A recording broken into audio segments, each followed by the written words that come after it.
আবারও না আসলে নাই। এটা আমাদের ফতেপুর গ্রাম। তো আমাদের ফতেপুর গ্রামে এখন ধান লাগাইছে।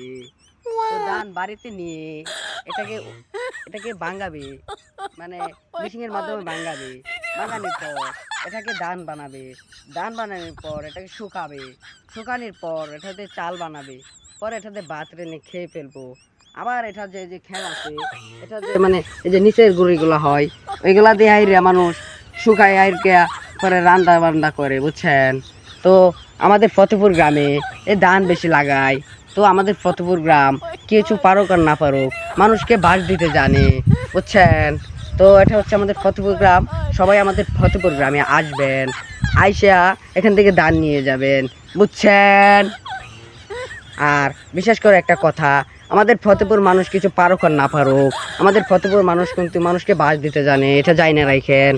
আর আমি এমনি যেটাই পারি আর না পারি, আমি কিন্তু মোবাইলে বিমান উড়াইতে জানি, বুঝছেন?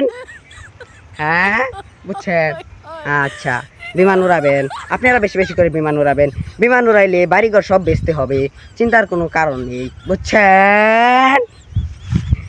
আর বিশেষ করে একটা কথা, বিমান বেশি বেশি করে উড়াবেন আর আমাকে জানাবেন, বুঝছেন?